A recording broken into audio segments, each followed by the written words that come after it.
Welcome to the channel friends. ಇವತ್ತು Friday, so ಗಂಟೆ ಸುಮಾರು ಮಧ್ಯಾಹ್ನ ಆಗೋಯ್ತು, ಒಂದೂವರೆ ಆಗೋಯ್ತು. ಈಗ ವ್ಲಾಗ್ ಶುರು ಮಾಡ್ತಾ ಇದ್ದೀನಿ. ಆಲ್ಮೋಸ್ಟ್ ಎಲ್ಲ ಕೆಲಸನೂ ಮುಗೀತು, ಪೂಜೆ, ಸ್ನಾನ, ಬ್ರೇಕ್ಫಾಸ್ಟ್ ಎಲ್ಲದನ್ನು ಕೂಡ ಆಯಿತು. ಇವಾಗ ನಾವು ಟೆಂಪಲ್ ಹೋಗ್ತಾ ಇದ್ದೀವಿ. ಯಾವ ಟೆಂಪಲ್ ಚಿನಿ? ಬೇಲೂರು ಮತ್ತು ಹಳೆಬೀಡು ಟೆಂಪಲ್ ಹೋಗ್ತಾ ಇದ್ದೀವಿ. ನಿಮ್ಮನ್ನು ಕೂಡ ಕರ್ಕೊಂಡು ಹೋಗ್ತಾ ಇದ್ದೀನಿ. ವಿಡಿಯೋನ ಎಂಡ್ ತನಕ ನೋಡಿ. ಸೊ ಫ್ರೆಂಡ್ಸ್, ಈಗ ದೇವಸ್ಥಾನ ಹೋಗ್ತಾ ಇದ್ದೀವಿ. ದೇವಸ್ಥಾನ ಹೋಗಿ ನಾನು ಏನು ಕೂಡ ಅಡುಗೆ ಏನು ಮಾಡಿಲ್ಲ. ಬೆಳಿಗ್ಗೆ ಚಿತ್ರಾನ್ನ ಒಂದು ಮಾಡಿದ್ದಷ್ಟೇ, ಸಾಂಬಾರೆಲ್ಲ ಏನು ಮಾಡಿಲ್ಲ. ಹೊರಗಡೆ ತಿನ್ನೋದು ಅಂತ ಇದೆ. ಸೊ ನೋಡೋಣ, ಹೊರಗಡೆ ತಿನ್ನೋಕ್ಕಾದ್ರೆ ಹೊರಗಡೆ ತಿನ್ನೋದು. ದೇವಸ್ಥಾನದಲ್ಲಿ ಮೋಸ್ಟ್ಲಿ ಊಟ ಮುಗ್ದಿರುತ್ತೆ. ಹೋಟೆಲಲ್ಲಿ ತಿನ್ನೋದು ಇವತ್ತು. ಯಾಕೆಂದರೆ ನನ್ನ ಹಸ್ಬೆಂಡು ನಾಳೆ ಬ್ಯಾಂಗ್ಳೂರು ಹೋಗ್ತೀನಿ ಅಂತ ಹೇಳ್ತಾ ಇದ್ದಾರೆ. ನೋಡಬೇಕು, ಇನ್ನೂ ಕೂಡ ಫೈನಲ್ ಡಿಸೈಡ್ ಆಗಿಲ್ಲ. ಏನು ಮಾಡಲಿ, ಡಿಸೈಡ್ ಆಗಿದೆಯಾ? ಓಕೆ ಓಕೆ ಫ್ರೆಂಡ್ಸ್, ಬ್ಲಾಗ್ನ ಎಂಡ್ ತನಕ ನೋಡ್ತಾರೆ. ನನ್ನ ಚಾನಲ್ನ ಹೊಸದಾಗಿ ನೋಡ್ತಾ ಇರೋರು ಪ್ಲೀಸ್ ಸಬ್ಸ್ಕ್ರೈಬ್ ಮಾಡಿ, ಪಕ್ಕದಲ್ಲಿರೋ ಬೆಲ್ ಐಕನ್ ಪ್ರೆಸ್ ಮಾಡಿ. ವಿಡಿಯೋ ಇಷ್ಟ ಆದರೆ ಏನು ಮಾಡಿ ತಾನು ಲೈಕ್ ಮಾಡಿ, ಶೇರ್ ಮಾಡಿ, ಕಮೆಂಟ್ ಮಾಡಿ, ಮತ್ತೆ ರೆಡ್ ಕಲರ್ ಇರೋ ಸಬ್ಸ್ಕ್ರೈಬ್ ಬಟನ್ ಒತ್ತಿ, ಪಕ್ಕದಲ್ಲಿ ಇರೋ ಬೆಲ್ ಬಟನ್ ಒತ್ತಿ, ಮತ್ತೆ ಆಲ್ ಅಂತ ಒತ್ತಿ. ಓಕೆ ಫ್ರೆಂಡ್ಸ್, ಪ್ಲೀಸ್ ಒತ್ಬಿಡಿ ಫ್ರೆಂಡ್ಸ್. ನನ್ನ ಮಕ್ಕಳು ಕೇಳಿದಾಳೆ. ಯಾರೆಲ್ಲ ಸಬ್ಸ್ಕ್ರೈಬ್ ಮಾಡಿಲ್ಲ ಪ್ಲೀಸ್ ಸಬ್ಸ್ಕ್ರೈಬ್ ಮಾಡಿ. ಬಾಯ್ ಬಾಯ್.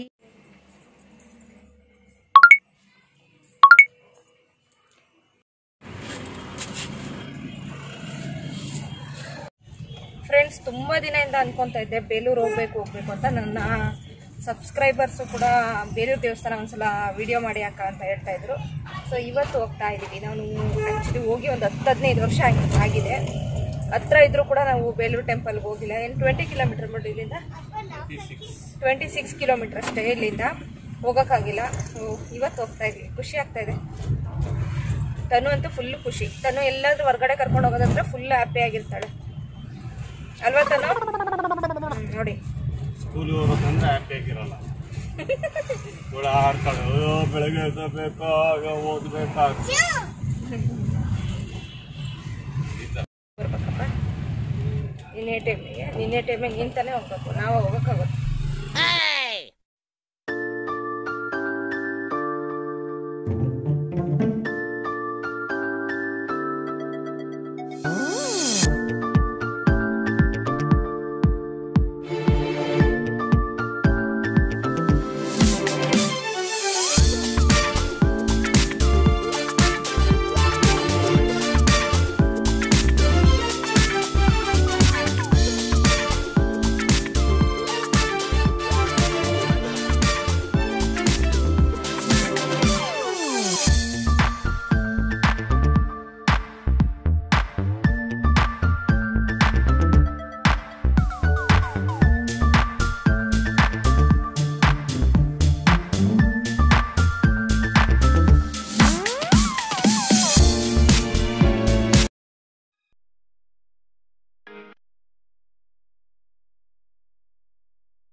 ಫ್ರೆಂಡ್ಸ್, ಈಗ ನೋಡಿ, ಈ ಕೆರೆ ಏರಿ ಮೇಲೆ ಹೋಗ್ತಾ ಇದ್ದೀವಿ. ಇದು ಮಾಗಡಿ ಕೆರೆ. ಸೊ ಚಿಕ್ಕಮಗಳೂರು ತಾಲೂಕಲ್ಲೇ ಇರುವಂತಹ ಮಾಗಡಿ ಕೆರೆ. ತುಂಬ ದೊಡ್ಡದಾಗಿದೆ ಕೆರೆ. ಬಟ್ ರಸ್ತೆ ಅಂತೂ ತುಂಬಾ ಚಿಕ್ಕದಾಗಿದೆ. ನೋಡ್ತಾ ಇದ್ದಿರಲ್ಲ, ಒಂದು ವೆಹಿಕಲ್ ಹೋಗ್ಬೋದು, ಒಂದು ವೆಹಿಕಲ್ ಬರ್ಬೋದು. ಈ ರಸ್ತೆಯಲ್ಲಿ ಬರ್ಬೇಕಾದ್ರೆ ಸ್ವಲ್ಪ ಭಯ ಅನಿಸ್ಬಿಡುತ್ತೆ. ಯಾಕೆ ಅಂತ ಹೇಳಿದ್ರೆ ರಸ್ತೆ ಚಿಕ್ಕದಾಗಿದೆ. ಇದೊಂದು ಆಕ್ಸಿಡೆಂಟ್ ಝೋನ್. ಇಲ್ಲಿ ಬರಬೇಕಾದ್ರೆ ಹುಷಾರಾಗಿ ಬರಬೇಕು. ಇಲ್ಲಿ ಒಂದು ಸ್ಕೂಲ್ ಬಸ್ ಬಿದ್ದಿದ್ದುಂಟು, ಕಾರ್ ಆಕ್ಸಿಡೆಂಟ್ ಆಗಿದ್ದುಂಟು, ಕಾರ್ ಕೆರೆಗೆ ಬಿದ್ದಿದ್ದೆಲ್ಲ ಉಂಟು. ಹಾಗಾಗಿ ಇತ್ತೀಚೆಗೆ ಈ ರಸ್ತೆನ ಈ ರೀತಿಯಾಗಿ ಅಗಲೀಕರಣ ಮಾಡಿದ್ದಾರೆ. ಫುಲ್ಲು ರಸ್ತೆ ಫುಲ್ ಅಗಲ ಆಗಿಬಿಟ್ರೆ ಯಾವುದೇ ರೀತಿ ತೊಂದರೆ ಇರಲ್ಲ. ಒಂದು ಕಡೆ ಹೋಗೋ ಹಾಗೆ, ಒಂದು ಕಡೆ ಬರೋ ಹಾಗೆ ಮಾಡಿಬಿಟ್ರೆ ತುಂಬಾ ಏನು ತೊಂದರೆ ಇಲ್ಲ, ತಪ್ಪುತ್ತೆ ಅಂತಲೇ ಹೇಳ್ಬೋದು. ಇನ್ನೇನು ನಾವು ಬೇಲೂರನ್ನ ಎಂಟ್ರಿ ಆಗಿದ್ದೀವಿ. ಒಂದು 20 ಮಿನಿಟ್ಸಲ್ಲಿ ನಾವು ಬೇಲೂರನ್ನ ತಲುಪೋದು. ಚಿಕ್ಕಮಗಳೂರಿಂದ 27 ಕಿಲೋಮೀಟರ್ ಆಗುತ್ತೆ. ಹಾಸನಿಂದ ಬರೋದಾದರೆ 36-37 ಕಿಲೋಮೀಟರ್ ಆಗುತ್ತೆ. ನೀವು ಬೆಂಗಳೂರಿಂದ ಬೇಲೂರು ಬರಬೇಕು ಅಂದರೆ 220-22 ಕಿಲೋಮೀಟರ್ ಆಗುತ್ತೆ. ಸೊ ಬೇಲೂರಿಗೀಗ ಬರ್ತಾ ಇರುವಾಗ ನಾವು ಈ ಬ್ರಿಡ್ಜ್ ಸಿಗುತ್ತೆ ನೋಡಿ. ಮುಂಚೆ ಇದೊಂದೇ ಬ್ರಿಡ್ಜ್ ಇತ್ತು. ಈ ಒಂದು ಬ್ರಿಡ್ಜಲ್ಲಿ ನಾವು ಹೋಗೋದು ಬರೋದು ಮಾಡಬೇಕಿತ್ತು. ಈಗ ಹೊಸದಾಗಿ ನನಗೆ ಗೊತ್ತಿರೋ ಹಾಗೆ ರೀಸೆಂಟಾಗಿ ಅಂದರೆ ಒಂದು 15-20 ವರ್ಷ ಆಗಿರಬೇಕು. ಪಕ್ಕದಲ್ಲಿರುವಂತಹ ಬ್ರಿಡ್ಜು ಅದು ದೊಡ್ಡದಾಗಿದೆ, ಚೆನ್ನಾಗಿದೆ ಬ್ರಿಡ್ಜು. ಈ ಬ್ರಿಡ್ಜು ತುಂಬ ಹಳೆಯ ಕಾಲದ ಬ್ರಿಡ್ಜು. ಇನ್ನೇನು ನಾವು ಬಸ್ ಸ್ಟ್ಯಾಂಡ್ ಬಂದಿದ್ದೀವಿ ನೋಡಿ. ಬಸ್ ಸ್ಟ್ಯಾಂಡ್ ಕೂಡ ಹೊಸದಾಗಿ ಕಟ್ತಾ ಇದ್ದಾರೆ. ಸಿಟಿ ಇನ್ನೂ ಚೆನ್ನಾಗಿ ಇಂಪ್ರೂವ್ ಆಗಬೇಕು. ಆದರೆ ದೇವಸ್ಥಾನದ ಹತ್ರ ಅಂತೂ ತುಂಬಾ ಚೆನ್ನಾಗಿದೆ. ಸೊ ನೋಡ್ತಾ ಇದ್ರಲ್ಲ, ದೇವಸ್ಥಾನದ ಎದುರುಗಡೆ ಕಾಣಿಸ್ತಾ ಇದೆ ಗೋಪುರ, ತುಂಬ ಚೆನ್ನಾಗಿದೆ ಫ್ರೆಂಡ್ಸ್. ನೋಡ್ತಾ ಇದ್ರೇ ಒಂದು ರೀತಿ ಖುಷಿ ಆಗುತ್ತೆ ಈ ಗೋಪುರನ. ಒಂದು ರೀತಿ ರಾಜ ಬೀದಿ ಅಂತಾರಲ್ಲ ಫ್ರೆಂಡ್ಸ್, ಆ ಥರ ಅನಿಸುತ್ತೆ ಇಲ್ಲಿಂದ ಎದುರಿಗೆ ಈ ಥರ ಗೋಪುರ ನೋಡ್ತಾ ಇದ್ದರೆ. ವಿಶಾಲವಾದ ಸ್ಟೆಪ್ಸ್ಗಳುಂಟು, ವಿಶಾಲವಾಗಿ ದೊಡ್ಡದು ಮೆಟ್ಲುಗಳೇನಿದೆ ಅಲ್ಲಿದೆ. ಸುತ್ತ ಮಂಟಪಗಳುಂಟು. ಸುತ್ತ ಮಂಟಪದ ಮಧ್ಯದಲ್ಲಿ ಈ ರೀತಿ ಬಾಗಿಲಿದೆ ನೋಡಿ, ಎಷ್ಟು ಚೆನ್ನಾಗಿದೆ. ತುಂಬ ಪಾರಿವಾಳಗಳು ವಾಸವಾಗಿದ್ದಾವೆ ಅಲ್ಲಿ. ಇದು ವಿಜಯನಗರ ಕಾಲದಲ್ಲಿ ಕಟ್ಟಿರೋದು ಅಂತ ಹೇಳ್ತಾರೆ. ಅಂದರೆ ಹೊಯ್ಸಳರ ಕಾಲದಲ್ಲಿ ಕಟ್ಟಿದಂಥದ್ದಲ್ಲ, ವಿಜಯನಗರ ಕಾಲದಲ್ಲಿ. ಅಂದರೆ ದೇವಸ್ಥಾನನ ರಕ್ಷಣೆ ಮಾಡ್ಕೊಳ್ಳೋಕ್ಕೋಸ್ಕರ ಸುತ್ತ ಈ ರೀತಿ ಮಂಟಪ ಕಾಂಪೌಂಡ್ ಥರ ಕಟ್ಟಿ ಈ ರೀತಿ ಎಂಟ್ರೆನ್ಸ್ಗೆ ಬಾಗಿಲು ದ್ವಾರ ಏನು ಬೇಕು ಅಲ್ಲಿಗೆ ಈ ರೀತಿಯ ಒಂದು ಗೋಪುರ ಕಟ್ಟಿದ್ದಾರೆ. ಸೊ ನಾವು ಕಾಲು ತೊಳ್ಕೊಂಡು ಸ್ಲಿಪ್ಪರೆಲ್ಲ ಬಿಟ್ಟು ನಮಸ್ಕಾರ ಮಾಡಿಕೊಂಡು ಈಗ ದೇವಸ್ಥಾನದೊಳಗೆ ಹೋಗ್ತಾ ಇದ್ದೀವಿ. ಸೊ ದೇವಸ್ಥಾನದೊಳಗೆ ಹೋಗ್ತಾ ಇದ್ದಂಗೆ ನಿಮಗೆ ಅಲ್ಲಿ ಸ್ಯಾನಿಟೈಸ್ ವ್ಯವಸ್ಥೆ ಕೂಡ ಇದೆ, ಸ್ಯಾನಿಟೈಸ್ ಮಾಡಿಕೊಂಡು ಹೋಗುವಂಥದ್ದು. ಸೊ ನೋಡ್ತಾ ಇದ್ದೀರಲ್ಲ, ಎಷ್ಟು ದೊಡ್ಡದಾದ ಬಾಗಿಲು, ಹೆಬ್ಬಾಗಿಲು, ಮರದ ದೊಡ್ಡದಾದ ಬಾಗಿಲು ಉಂಟು. ತುಂಬಾ ಸುಂದರವಾಗಿದೆ ಬಾಗಿಲು ಕೂಡ. ಅಲ್ಲಿಂದ ಫ್ರೆಂಡ್ಸ್ ಈಗ ನಾವು ಹೋಗ್ತಾ ಇದ್ದೀವಿ. ಅಲ್ಲಿ ಚೆಕ್ ಮಾಡೋದು ಕೂಡ ಇದೆ. ಎದುರಿಗೆ ನಿಮಗೆ ಕಾಣಿಸೋದು ಈ ರೀತಿ ವಿಶಾಲವಾದ ಆವರಣ, ಕಲ್ಲು ಹಾಸಿನ ಮೇಲೆ ನಿಂತಿರುವಂತಹ ವಿಶಾಲವಾದ ಆವರಣ ಸಿಗುತ್ತೆ. ಹೋಗ್ತಾ ಇದ್ದಂಗೆ ಒಂದು ರೀತಿ ಮನಸ್ಸಿಗೆ ಉಲ್ಲಾಸ ಸಿಗುತ್ತೆ ಅಂತಾರಲ್ಲ, ಆ ರೀತಿ ಉಲ್ಲಾಸ ಸಿಗುತ್ತೆ. ಎಂಟ್ರೆನ್ಸಲ್ಲಿ ಒಂದು ಪ್ರಸಾದದ ಅಂಗಡಿ ಇದೆ. ಅದಾದ ನಂತರ ಇಲ್ಲಿ ಏನು ಕಾಣಿಸ್ತಿದೆ, ಇದೊಂದು ಧ್ವಜಸ್ತಂಭ ಅಥವಾ ವಿಜಯದ ಸಂಕೇತವಾಗಿ ಕಟ್ಟುವಂಥ ಸ್ತಂಭ ಅಥವಾ ದೀಪಸ್ತಂಭ ಗರುಡ ಸ್ತಂಭ ಏನು ಬೇಕಿದ್ರೂ ಕರೀತಾರೆ. ಅದನ್ನು ತಾಮ್ರದಲ್ಲಿದೆ ಅನಿಸುತ್ತೆ. ಸೊ ಫಸ್ಟು ನಾವು ದರ್ಶನ ಮಾಡ್ಕೊಂಬಿಡೋಣ ಅಂತ ದೇವಸ್ಥಾನದೊಳಗೆ ಹೋಗ್ತಾ ಇದ್ದೀವಿ ಫ್ರೆಂಡ್ಸ್. ದೇವಸ್ಥಾನದೊಳಗೆ ಹೋಗ್ತಾ ಇದ್ದರೆ ಒಂದು ರೀತಿ ಖುಷಿ, ಪಾಸಿಟಿವ್ನೆಸ್ ಅಂತಾರೆ ನೋಡಿ, ಆ ರೀತಿ ಇದೆ. ಅಷ್ಟು ತಂಪಾದ ವಾತಾವರಣ. ಮೋಸ್ಟ್ಲಿ ಈ ದೇವಸ್ಥಾನದ ಈ ಕಲ್ಲಿಂದು ಏನಿದೆ ಮಾಯಿಶ್ಚರೈಸರ್ ಆ ಥರ ಎಳ್ಕೊಳ್ಳುತ್ತೆ ಅನಿಸುತ್ತೆ, ಅಷ್ಟು ತಂಪಾಗಿದೆ ದೇವಸ್ಥಾನ. ಒಳಗಡೆ ಹೋಗ್ತಾ ಇದ್ದಂಗೆ ನಾವು ಫಸ್ಟು ದೇವರ ದರ್ಶನ ಮಾಡಿದ್ವಿ. ಸೊ ನಾನು ನಿಮ್ಗೆ ಈಗ ತೋರಿಸ್ತಾ ಇದ್ದೀನಿ ನೋಡಿ.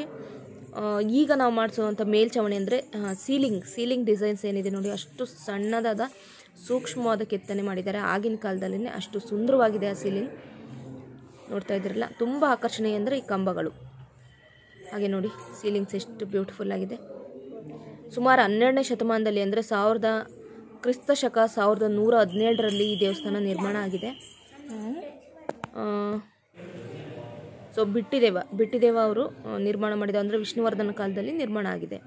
ವಿಷ್ಣುವರ್ಧನ ಅವರೇ ಕಟ್ಟಿರುವಂಥದ್ದು. ತಲಕಾಡಿನ ಮೇಲೆ ಚೋಳರ ಆಕ್ರಮಣ ಆಗುತ್ತೆ. ಚೋಳರ ಆಕ್ರಮಣ ಆದಾಗ ಅವರ ಜೊತೆ ಯುದ್ಧ ಮಾಡಿ ವಿಷ್ಣುವರ್ಧನ ಗೆದ್ದ ಖುಷಿಯಲ್ಲಿ ವಿಜಯದ ಸಂಕೇತವಾಗಿ ಇದು ವಿಜಯನಾರಾಯಣ ಅಂತ ದೇವಸ್ಥಾನ ನಿರ್ಮಾಣ ಮಾಡಿರೋದು. ವಿಗ್ರಹ ಅಷ್ಟು ಸುಂದರವಾಗಿರೋದ್ರಿಂದ ಚೆನ್ನಕೇಶವ ಅಂತ ಹೆಸರು ಬಂದಿದೆ. ಈ ವೆಂಟಿಲೇಟರ್ ಏನಿದೆ, ಈ ಕಿಟಕಿಗಳೇನಿದೆ, ಆ ಕಿಟಕಿಗಳ ಬೆಳಕು ಬಿದ್ದಾಗ 24 ರೀತಿಯಲ್ಲಿ ವಿಗ್ರಹ ಕಾಣಿಸುತ್ತೆ ಅಂತ ಹೇಳ್ತಾರೆ. ಬಟ್ ವಿಗ್ರಹನ ನಾವು ವಿಡಿಯೋ ಮಾಡೋ ಹಾಗಿಲ್ಲ, ಹಾಗಾಗಿ ನಾನು ವಿಡಿಯೋದಲ್ಲಿ ತೋರಿಸ್ತಾ ಇಲ್ಲ. ಈ ಬೆಳಕಿನ ಕಿರಣಗಳು ದೇವಸ್ಥಾನದೊಳಗಡೆ ಚಿಮ್ತಾ ಬಂದಾಗಂತೂ ತುಂಬ ಸುಂದರವಾಗಿ ಕಾಣಿಸುತ್ತೆ. ನೋಡ್ತಾ ಇದ್ದೀರಲ್ಲ ಎಷ್ಟು ಸುಂದರವಾಗಿದೆ. 3 ದ್ವಾರಗಳು ಬರುತ್ತೆ ಈ ದೇವಸ್ಥಾನಕ್ಕೆ. ಸೊ ನೋಡಿ, ದೂರದಿಂದ ನಾನು ವಿಗ್ರಹನ ತೋರಿಸ್ತಾ ಇದ್ದೀನಿ. ತುಂಬ ಎತ್ತರವಾದ ವಿಗ್ರಹ, ತುಂಬ ಸುಂದರವಾದ ವಿಗ್ರಹ ಅಂತಲೇ ಹೇಳ್ಬೋದು. ಗೈಡ್ಗಳು ಕೂಡ ತುಂಬಾ ಚೆನ್ನಾಗಿ ಫ್ರೆಂಡ್ಸ್ ಗೈಡ್ ಮಾಡ್ತಾರೆ. ಇಲ್ಲಿ ಎಲ್ಲ ಒಳ್ಳೆ ಗೈಡ್ಗಳಿದ್ದಾರೆ. ತುಂಬ ತಿಳ್ಕೊಳ್ಳೋವಂಥ ವಿಷಯ ಇದೆ. ಬಟ್ ನಾನು ಗೈಡ್ ಹತ್ರ ಕೇಳಿದೆ, ಒಂದಷ್ಟು ಇದ್ರ ಬಗ್ಗೆ ತಿಳ್ಕೊಂಡು ನಾನು ನಿಮ್ಮ ಜೊತೆ ಇದನ್ನು ಶೇರ್ ಮಾಡ್ತಾಯಿದ್ದೀನಿ ಫ್ರೆಂಡ್ಸ್. ದೇವಸ್ಥಾನದ ಹೊರಗಡೆ ಬಂದ ತಕ್ಷಣ ನಮ್ಗೆ ಆಕರ್ಷಣೀಯವಾಗಿ ಕಾಣೋದು ಈ ಸಾಲು ಆನೆಗಳು. ಅದಾದ ನಂತರ ಇಲ್ಲಿ ಏನು ಕಾಣಿಸ್ತದೆ, ವಿಷ್ಣುವಿನ ವಿಗ್ರಹ. ಈ ಕಡೆ ಒಂದು ವಿಷ್ಣುವಿನ ವಿಗ್ರಹ, ಆ ಕಡೆ ಒಂದು ವಿಷ್ಣು ವಿಗ್ರಹ. ಒಂದು ರೀತಿ ದ್ವಾರದಲ್ಲಿ ಸಣ್ಣ ಸಣ್ಣ ಮಂಟಪಗಳನ್ನ ಕಟ್ಟಿ ಅಲ್ಲಿ ವಿಷ್ಣುವಿನ ವಿಗ್ರಹನ ಪ್ರತಿಷ್ಠಾಪನೆ ಮಾಡಿದ್ದಾರೆ. ಅದಾದ ನಂತರ ಅಲ್ಲಿ ತುಂಬ ಆಕರ್ಷಣೀಯವಾಗಿ ಕಾಣುವಂಥದ್ದು ಆ ಶಿಲಾಬಾಲಕಿಯರ ವಿಗ್ರಹ. ಶಿಲಾಬಾಲಕಿಯರ ವಿಗ್ರಹಗಳನ್ನ ಅಲ್ಲಲ್ಲಿ ಮಂಟಪಗಳಿಗೆ ಜೋಡಿಸಿದ್ದಾರೆ. ಆ ಮಂಟಪಗಳಿಗೆ ಏನು ಜೋಡಿಸಿದ್ದಾರೆ ಅದರಲ್ಲಿ ಮುಖ್ಯವಾಗಿ ಫಸ್ಟ್ ಕಾಣಿಸುತ್ತೆ ಕನ್ನಡಿ ಹಿಡಿದಿರುವಂಥ, ಅಂದರೆ ತನ್ನ ಸೌಂದರ್ಯನ ನೋಡ್ಕೊಳ್ತಾ ಇರುವಂಥ ಒಂದು ವಿಗ್ರಹ ಕಾಣಿಸುತ್ತೆ. ಅದು ವಿಷ್ಣುವರ್ಧನ ಅವರ ಪತ್ನಿ ಶಾಂತಲೆಯ ಅವರ ಪ್ರತಿರೂಪ ಅಂತ ಹೇಳ್ತಾರೆ. ಅಂದರೆ ಅವರ ರೂಪ ನೋಡ್ಬಿಟ್ಟು ಆ ರೀತಿ ಕೆತ್ತನೆ ಮಾಡಿದ್ದಾರೆ ಅಂತ ಹೇಳ್ತಾರೆ. ಅದಾದ ನಂತರ ಈ ಬಾಗಿಲಲ್ಲಿ ದ್ವಾರದಲ್ಲಿ ಆ ಕಡೆ ಈ ಕಡೆ ನಿಮಗೆ ಹೊಯ್ಸಳರ ಲಾಂಛನ ಕಾಣಿಸುತ್ತೆ. ಸೊ ಹುಲಿನ ಕೊಲ್ತಾ ಇರುವಂತಹ ಹುಲಿನ ಕೊಲ್ತಾ ಇರುವಂತಹ ಚಿಹ್ನೆ ಏನಿದೆ ಅದೇ ಹೊಯ್ಸಳರ ಲಾಂಛನ. ಅದಾದ ನಂತರ ಹೊಯ್ಸಳ ಅಂತ ಏನು ಹೇಳ್ತಾರೆ ಅದನ್ನು ಪೊಯ್ಸಳ ಅಂತ ಹೇಳೋದನ್ನು ಹೊಯ್ಸಳ ಅಂತ ಆಯಿತು. ಅವರ ಹೆಸರು ಅಂದರೆ ಅವರ ರಾಜ್ಯ ಏನು ಕಟ್ಕೊಂಡ್ರು ಅದರ ಹೆಸರು ಹೊಯ್ಸಳ ರಾಜ್ಯ ಅಂತ ಇಟ್ಕೊಂಡ್ರು ಅಂತಲೇ ಹೇಳ್ಬೋದು. ಸೊ ಇಲ್ಲಿ ನೋಡ್ತಾ ಇದ್ರಲ್ಲ, ಇದು ಕುಮಾರ ಬಂಗಾರಪ್ಪ ಕೂಡ ಒಂದು ಸಿನಿಮಾದಲ್ಲಿ ನಟಿಸಿದ್ದಾರೆ, ನೋಡಿರ್ತೀರ. ಸೊ ಸಾಂಗಲ್ಲಿ ನನಗೆ ಸಿನಿಮಾ ಹೆಸರು ಗೊತ್ತಿಲ್ಲ. ತುಂಬ ಸುಂದರವಾಗಿರುವಂಥ ದೇವಸ್ಥಾನದ ಆವರಣದಲ್ಲಿ ಇಲ್ಲಿ ಫೋಟೋ ತೆಕ್ಕೊಳ್ಳೋಕ್ಕೂ ಕೂಡ ತುಂಬ ಚೆನ್ನಾಗಿದೆ. ಹಂಗಾಗಿ ನಾವು ಕೂಡ ಒಂದು ಫೋಟೋನ ತೆಕ್ಕೋತಾ ಇದ್ದೀವಿ. ಫ್ರೆಂಡ್ಸ್, ಈ ದೇವಸ್ಥಾನದಲ್ಲಿ ನೋಡುವಂಥದ್ದು ಸಾಕಷ್ಟು ಇದೆ ಅಂತಲೇ ಹೇಳ್ಬೋದು. ಹಾಗೆ ವಿಷ್ಣುವರ್ಧನ ಬಗ್ಗೆ ಹೇಳಬೇಕು ಅಂದರೆ, ವಿಷ್ಣುವರ್ಧನ ಅವರ ಮುಂಚಿನ ಹೆಸರು ಬಿಟ್ಟಿದೇವ. ಸೊ ಅವರು ಜೈನ ಧರ್ಮದ ಅನುಯಾಯಿ ಆಗಿರ್ತಾರೆ. ಜೈನ ಧರ್ಮ ಅವರು ವೈಷ್ಣವ ಧರ್ಮಕ್ಕೆ ಚೇಂಜ್ ಆಗ್ತಾರೆ. ಹೇಗೆ ಅಂತೇಳಿದ್ರೆ, ರಾಮಾನುಜಾಚಾರ್ಯರ ಬೋಧನೆ ಏನು ಅವ್ರದ್ದು ಕೇಳಿದ ನಂತರ ಅವರ ಧರ್ಮ ಪ್ರಚಾರ ಮಾಡ್ಕೊಂಡು ಬರ್ತಾರೆ ರಾಮಾನುಜಾಚಾರ್ಯರು. ಅವಾಗ ಅವರ ಬೋಧನೆ ಕೇಳಿದ ನಂತರ ವಿಷ್ಣುವರ್ಧನ್ ಅವರು ವೈಷ್ಣವ ಧರ್ಮಕ್ಕೆ ಕನ್ವರ್ಟ್ ಆಗ್ತಾರೆ. ಅದಾದ ನಂತರ ಕಟ್ಟಿರುವಂತಹ ಈ ವಿಷ್ಣುವಿನ ದೇವಸ್ಥಾನನೇ ಈ ಬೇಲೂರಿನ ಚೆನ್ನಕೇಶವ ದೇವಸ್ಥಾನ. ಕೇಶ ಅಂದರೆ ಕಷ್ಟಗಳನ್ನ ಸಾಯಿಸೋದು ಅಂತ, ಅಂದರೆ ಕೇಶವ ಅದನ್ನೆಲ್ಲ ಕಷ್ಟಗಳನ್ನೆಲ್ಲ ನಮ್ಮನ್ನು ಕೊಂದ್ಬಿಟ್ಟು ಸುಖ ನೀಡುವಂಥವನು ಅಂತ ಹೇಳ್ಬಿಟ್ಟು ಅದಕ್ಕೆ ಚೆನ್ನಕೇಶವ ಅಂತ ಹೇಳ್ತಾರೆ. ಚೆನ್ನ ಅಂದರೆ ಸುಂದರ, ನಾನು ಆಲ್ರೆಡಿ ಹೇಳಿದ್ದೀನಿ. ಅದಾದ ನಂತರ ಫ್ರೆಂಡ್ಸ್, ಇಲ್ಲಿ ನೀವೇನು ನೋಡ್ತಾ ಇದ್ದೀರಿ, ಈ ಪುಟ್ಟ ದೇವರ ವಿಗ್ರಹಗಳು ಕೆಲವೊಂದಷ್ಟು ಹಾಳಾಗಿದೆ. ತುಂಬ ಸೂಕ್ಷ್ಮವಾದ ಕೆತ್ತನೆ, ತುಂಬ ಸುಂದರವಾದ ಕೆತ್ತನೆ. ನೀವು ಆ ಭಾವ ಭಂಗಿ ನೀವು ನೋಡಿದರೆ ನಿಮಗೆ ಗೊತ್ತಾಗುತ್ತೆ ಎಷ್ಟು ಆಕರ್ಷಣೀಯವಾಗಿದೆ. ಹಾಗೆ ಅವರ ಜ್ಯುವೆಲರೀಸ್ ನೋಡಿದರೂ ಗೊತ್ತಾಗುತ್ತೆ. ಇಷ್ಟೆಲ್ಲ ಜ್ಯುವೆಲರೀಸ್ಗಳು 12ನೇ ಶತಮಾನದಲ್ಲಿ ಇತ್ತ ಅಂತ ಅಂದ್ಕೋಬೋದು. ನೋಡಿ, ಆ ಮಂಟಪಗಳ ಮಧ್ಯದಲ್ಲಿ ಈ ರೀತಿ ಒಂದೊಂದು ಭಂಗಿಯಲ್ಲಿ ಈ ಶಿಲಾಬಾಲಕಿಯರ ವಿಗ್ರಹಗಳನ್ನ ಕೆತ್ತಿದ್ದಾರೆ. ಅಲ್ಲಿ ಯೂಸ್ ಮಾಡ್ತಿದ್ದಂಥ ಮ್ಯೂಸಿಕಲ್ ಇನ್ಸ್ಟ್ರೂಮೆಂಟ್ ಆಗಿರ್ಬೋದು, ರಾಮಾಯಣದ ಬಗ್ಗೆ, ಮಹಾಭಾರತ ಬಗ್ಗೆ ಅಲ್ಲಿ ನಡೆಯುವಂಥ ಘಟನೆಗಳನ್ನ, ಸಣ್ಣ ಪುಟ್ಟ ಘಟನೆಗಳನ್ನ ಹಿಡಿದ್ಬಿಟ್ಟು ಕೆತ್ತನೆ ಮಾಡಿದ್ದಾರೆ. ಅದೇ ರೀತಿ ಈ ನೋಡ್ತಾ ಇದ್ರಲ್ಲ ಎಷ್ಟು ಸೂಕ್ಷ್ಮವಾಗಿ ಕೆತ್ತನೆ, ಅಲ್ಲಲ್ಲಿ ಗ್ಯಾಪ್ಗಳನ್ನ ಬಿಟ್ಬಿಟ್ಟು ಅಷ್ಟು ಚೆನ್ನಾಗಿ ಕೆತ್ತನೆ ಮಾಡಿದ್ದಾರೆ. ಸಾಕಷ್ಟು ನಿಮಗೆ ಅಲ್ಲಿ ಹುಲಿಯ ಮುಖ ಏನು ಬರುತ್ತೆ ನೋಡಿ, ಅದನ್ನೇ ತುಂಬ ತೋರಿಸಿದ್ದಾರೆ. ಹಾಗೆ ಇಲ್ಲಿ ನೋಡಿ, ಈ ಚಿಕ್ಕದಾದ ಬಾರ್ಡರ್ ಥರ ಒಂದು ರೀತಿ ತೋರಣದ ರೀತಿ ಕೆತ್ತಿದ್ದಾರೆ, ಅದು ಚೆನ್ನಾಗಿದೆ. ಇಲ್ಲಿ ಲಕ್ಷ್ಮೀನಾರಾಯಣನ ವಿಗ್ರಹ ಇದೆ, ಲಕ್ಷ್ಮಿನ ತೊಡೆ ಮೇಲೆ ಕೂರಿಸ್ಕೊಂಡಿರುವಂಥ ವಿಷ್ಣು. ಸೊ ವಿಷ್ಣುವಿನ ಸಾಕಷ್ಟು ಅವತಾರಗಳು ಇಲ್ಲಿ ಕಾಣಿಸುತ್ತೆ. ರಾಮ, ಆಂಜನೇಯ ಪ್ರತಿಯೊಂದು ಕೂಡ ಇಲ್ಲಿ ಕೆತ್ತನೆ ಮಾಡಿದ್ದಾರೆ. ಎಲ್ಲ ಅವತಾರಗಳನ್ನು ಇಲ್ಲಿ ವಿಷ್ಣುವಿಂದ ಕೆತ್ತನೆ ಮಾಡಿದ್ದಾರೆ. ಅಲ್ಲಲ್ಲಿ ಫ್ರೆಂಡ್ಸ್, ನಮಗೆ ಜೀವನದ ಪಾಠ ಹೇಳುವಂಥ ಕೆಲವೊಂದು ವಿಗ್ರಹಗಳಿದೆ. ಅಂದರೆ ನಾವು ಒಂದೊಂದು ಏಜಲ್ಲಿ ಯಾವ ರೀತಿಯಾಗಿ ನಡ್ಕೊತೀವಿ ಅನ್ನೋದ್ರ ಬಗ್ಗೆನೂ ಕೂಡ ಇಲ್ಲಿ ಸೂಕ್ಷ್ಮವಾಗಿ ವಿಗ್ರಹಗಳ ಕೆತ್ತನೆ ಮುಖಾಂತರದಲ್ಲಿ ನಮಗೆ ತಿಳಿಸ್ಕೊಟ್ಟಿದ್ದಾರೆ. ತುಂಬಾ ಚೆನ್ನಾಗಿದೆ. ಎಷ್ಟು ಬುದ್ಧಿವಂತರಿದ್ದರು, ಎಷ್ಟು ಸೂಕ್ಷ್ಮ ಕೆತ್ತನೆ ಇತ್ತು. ಸೊ ನಾವೀಗ ಮುಂದುವರೆದಿದ್ದೀವಿ, ನಮ್ಮ ಜನ್ರೇಷನಲ್ಲಿ ಮುಂದುವರೆದಿದ್ದೀವಿ, ತುಂಬ ಬ್ರಿಲಿಯಂಟ್ ಅಂತ ಅನ್ಕೋತೀವಿ. ಬಟ್ ಆವಾಗಿನ ಕಾಲದಲ್ಲಿ ಉಪಯೋಗಿಸಿದಂಥ ಆಭರಣ ಆಗಿರ್ಬೋದು, ಅವರ ಕೆತ್ತನೆ ಆಗಿರ್ಬೋದು, ಅವರು ನಮಗೆ ತಿಳಿಸ್ಕೊಟ್ಟಿರುವಂಥ ಒಂದಷ್ಟು ನೀತಿ ಪಾಠಗಳೇನಿದೆ ಅದನ್ನೆಲ್ಲ ನೋಡ್ತಾ ಇದ್ದರೆ ನಿಜವಾಗ್ಲೂ ಅತ್ಯಂತ ಬುದ್ಧಿಶಾಲಿಗಳು ಅಂತಲೇ ಹೇಳ್ಬೋದು. ಹಾಗೆ ಇಷ್ಟು ಚೆನ್ನಾಗಿರುವಂಥ ಶಿಲ್ಪಿಗಳು ಈ ದೇವಸ್ಥಾನ ನಿರ್ಮಾಣ ಮಾಡಿದ್ದಾರೆ ಅಂದರೆ ತುಂಬಾ ಖುಷಿ ಪಡಬೇಕು. ಹಾಗೆ ಫ್ರೆಂಡ್ಸ್, ಇದನ್ನು ಕಟ್ಟೋದಕ್ಕೆ 100 ವರ್ಷ ತಗೊಂತಂತೆ. ವಿಷ್ಣುವರ್ಧನ ಕಾಲದಲ್ಲಿ ಶುರುವಾಗಿದ್ದಂಥ ದೇವಸ್ಥಾನ ಅವರ ಮೊಮ್ಮಗನ ಕಾಲದಲ್ಲಿ ಮುಗೀತು ಅಂತ ಹೇಳ್ತಾರೆ. ಮೊಮ್ಮಗನ ನೇಮ್ ನನಗೆ ಅಷ್ಟೊಂದು ಗೊತ್ತಿಲ್ಲ. ನಿಮ್ಗೆ ಯಾರಿಗಾರು ಗೊತ್ತಿದ್ರೆ ನನಗೆ ಕಮೆಂಟ್ಸಲ್ಲಿ ತಿಳಿಸಿ. ಅಲ್ಲಲ್ಲಿ ನೋಡ್ಬೋದು ಕೆಲವೊಂದಷ್ಟು ವಿಗ್ರಹಗಳು ಕಾಣೆಯಾಗಿದೆ. ಅದನ್ನು ಮೋಸ್ಟ್ಲಿ ಯಾರಾದರೂ ಕಿತ್ಕೊಂಡು ಹೋಗಿರ್ಬೋದು. ಅವಾಗೆಲ್ಲ ಸೆಕ್ಯೂರಿಟಿ ಸಿಸ್ಟಮ್ ಇಲ್ದಿರುವಂಥ ಟೈಮಲ್ಲಿ ಕಿತ್ಕೊಂಡು ಹೋಗಿರಬೇಕು ಅಂತ ಹೇಳ್ತಾರೆ. ಇಲ್ಲೆಲ್ಲ ಈ ರೀತಿ ಕಲ್ಲುಗಳಲ್ಲಿ ಈ ರೀತಿ ಕಟ್ಟಿದ್ದಾರೆ. ಇದು ದೇವಸ್ಥಾನದ ಹಿಂಭಾಗ. ಇದು ಏನು ನೋಡ್ತಾ ಇದ್ದಾರೆ, ಇದು ದೇವಸ್ಥಾನದ ಹಿಂಭಾಗ. ಇಲ್ಲೂ ಕೂಡ ಒಂದು ವಿಷ್ಣುವಿನ ವಿಗ್ರಹ ಮಂಟಪ ಕಟ್ಟಿದ್ದಾರೆ. ಗರ್ಭಗುಡಿ ಇದೆ, ಇದರ ಮುಂದೆ ಗರ್ಭಗುಡಿ ಇರೋದ್ರಿಂದ ಗರ್ಭಗುಡಿ ಮೇಲೆ ನೇರವಾಗಿ ಆಕ್ರಮಣ ಆಗದೇ ಇರಲಿ ಅಂತ ದೇವಸ್ಥಾನನ ಇನ್ನೂ ಸ್ವಲ್ಪ ಹಿಂದೆ ತಗೊಂಡು ಈ ರೀತಿಯಾಗಿ ನಕ್ಷತ್ರಾಕಾರದಲ್ಲಿ ಕಟ್ಟಿದ್ದಾರೆ.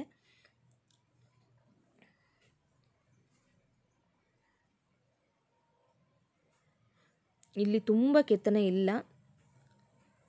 ಸೊ ಇದನ್ನೇನು ನೋಡ್ತಾ ಇದ್ರೆ ನೋಡಿ ಫ್ರೆಂಡ್ಸ್, ಒಂದು ರೀತಿ ಬಾಲ್ಕನಿ ರೀತಿ ಕಟ್ಟಿದ್ದಾರೆ ನೋಡಿ. ಇಲ್ಲಿ ಪಿಲ್ಲರ್ಗಳನ್ನ ಕೊಟ್ಟು ಬಾಲ್ಕನಿ ರೀತಿಯಲ್ಲಿ ಈ ರೀತಿ ನಿರ್ಮಾಣ ಮಾಡಿದ್ದಾರೆ. ತುಂಬಾ ಚೆನ್ನಾಗಿದೆ.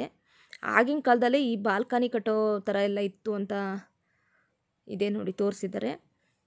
ದೇವಸ್ಥಾನದ ಹಿಂಭಾಗದಲ್ಲಿ ಸುಮಾರು ದೇವಸ್ಥಾನಗಳಿದೆ. ನಾನು ಮುಂದೆ ತೋರಿಸ್ತೀನಿ ನಿಮಗೆ. ಆ ಮೋಡ, ಆಕಾಶ, ದೇವಸ್ಥಾನ ಎಲ್ಲ ನೀವು ನೋಡ್ತಾ ಇದ್ರೆ ಎಷ್ಟು ಖುಷಿಯಾಗುತ್ತೆ ನೋಡಿ ಫ್ರೆಂಡ್ಸ್. ಎಷ್ಟು ಚೆನ್ನಾಗಿದೆ, ಎಷ್ಟು ನೀಟಾಗಿ ಮೇಂಟೈನ್ ಮಾಡಿದ್ದಾರೆ. ಸೊ ಬಿಸಿಲು ಬಂದಾಗ ತೊಂದರೆ ಆಗದೇ ಇರಲಿ ಅಂತ ಮ್ಯಾಟ್ ಕೂಡ ಹಾಕಿದ್ದಾರೆ. ಹಾಗೆ ಇದು ವಿಷ್ಣುವಿನ ಪಾದ. ಸೊ ವಿಷ್ಣುವಿನ ಪಾದಕ್ಕೆ ನಮಸ್ಕಾರ ಮಾಡಿಬಿಟ್ಟು ಇಲ್ಲೂ ಕೂಡ ಒಂದು ಫೋಟೋ ತೆಕ್ಕೊತಾ ಇದ್ದೀವಿ.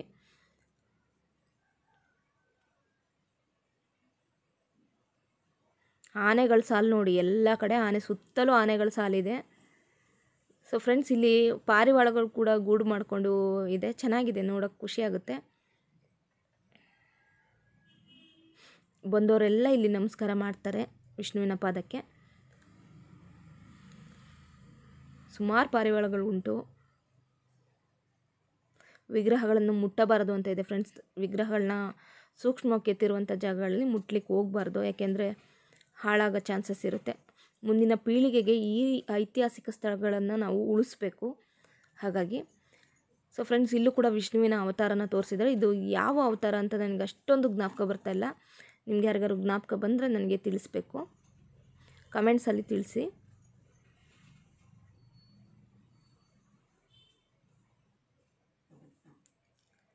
ಸೊ ನೋಡ್ತಾ ಇದ್ರಲ್ಲ ಎಷ್ಟು ಚೆನ್ನಾಗಿದೆ ಈ ವಿಗ್ರಹ. ಇಲ್ಲಿ ರಾಮ, ಆಂಜನೇಯ, ಸೀತೆ ಈ ಥರದ ವಿಗ್ರಹಗಳು ಕೂಡ ಉಂಟು. ಪ್ರತಿಯೊಂದು ವಿಗ್ರಹನೂ ಅಷ್ಟೇ ಚೆನ್ನಾಗಿ ಕೆತ್ತನೆ ಮಾಡಿದ್ದಾರೆ ಫ್ರೆಂಡ್ಸ್. ಇಲ್ಲಿ ಒಂದು ಆನೆ ರೀತಿ ಇನ್ನೊಂದು ಆನೆ ಇಲ್ಲ. ಸೊ ನಾನು ಮತ್ತೊಮ್ಮೆ ತೋರಿಸ್ತಾ ಇದ್ದೀನಿ ನೋಡಿ ಎಷ್ಟು ಚೆನ್ನಾಗಿದೆ. ಈ ಸ್ಮಾರಕನ ಹಾಳು ಮಾಡಬಾರ್ದು ಅಂತ ಹೇಳ್ಬಿಟ್ಟು ಇಲ್ಲಿ ಒಂದಷ್ಟು 5,000 ರೂಪಾಯಿ ದಂಡ ಅಂತ ಮುಂಚೆ ಹಾಕಿರೋದು. ಈಗ ಲಕ್ಷಾಂತರ ರೂಪಾಯಿ ದಂಡ ಹಾಕಿದ್ರೂ ಕಡಿಮೆನೇ, ಯಾಕೆಂದರೆ ಯಾವುದೇ ರೀತಿ ಹಾಳಾಗಬಾರ್ದು ಇದು. ಹಂಗಾಗಿ ಸೊ ಬಳಪದ ಕಲ್ಲಿಂದ ಮಾಡಿರೋದ್ರಿಂದ ಬೇಗ ಹಾಳಾಗ್ಬಿಡುತ್ತೆ. ಅಂದರೆ ಸ್ವಲ್ಪ ನಾವೇನಾದರೂ ಇದು ಮಾಡಿದ್ರೆ ಹಾಳಾಗ್ಬಿಡುತ್ತೆ. ಹಂಗಾಗಿ ಇದನ್ನು ಹುಷಾರಾಗಿ ಕಾಪಾಡ್ಕೋಬೇಕು. ಸೊ ಆ ತೋರಣದ ರೀತಿಯ ಮಂಟಪ ನೋಡಿ, ಇಲ್ಲೂ ಕೂಡ ಒಂದು ಶಿಲಾಬಾಲಕೆ ಇದೆ. ಸುತ್ತಲೂ ಕೂಡ ಶಿಲಾಬಾಲಕಿಯರ ವಿಗ್ರಹಗಳನ್ನ ಪ್ರತಿಷ್ಠಾಪನೆ ಮಾಡಿದ್ದಾರೆ. ಸೊ ನೋಡ್ತಾ ಇದ್ರಲ್ಲ, ಅಲ್ಲಲ್ಲಿ ಸ್ವಲ್ಪ ಕೆತ್ತನೆಗಳು ಹಾಳಾಗಿದೆ. ತುಂಬ ಚೆನ್ನಾಗಿದೆ. ಹಾಗೆ ಇಲ್ಲಿ ಒಂದಷ್ಟು ಹಳೆಗನ್ನಡದಲ್ಲಿ ಏನೋ ಬರ್ತಿದ್ದಾರೆ. ಅಷ್ಟೊಂದು ನನಗೆ ಹಳೆಗನ್ನಡ ಬರೋದಿಲ್ಲ, ಹಂಗಾಗಿ ನಾನು ಜಸ್ಟ್ ಹಾಗೆ ತೋರಿಸ್ತಾ ಇದ್ದೀನಿ. ಶ್ರೀ ರಾಮಾನುಜಾಚಾರ್ಯರ್ ಅಂತ ಮಾತ್ರ ನನಗೆ ಗೊತ್ತಾಯಿತು. ಹಳೆಗನ್ನಡದಲ್ಲಿ ನನಗೆ ಅಷ್ಟೊಂದು ಗೊತ್ತಿಲ್ಲ.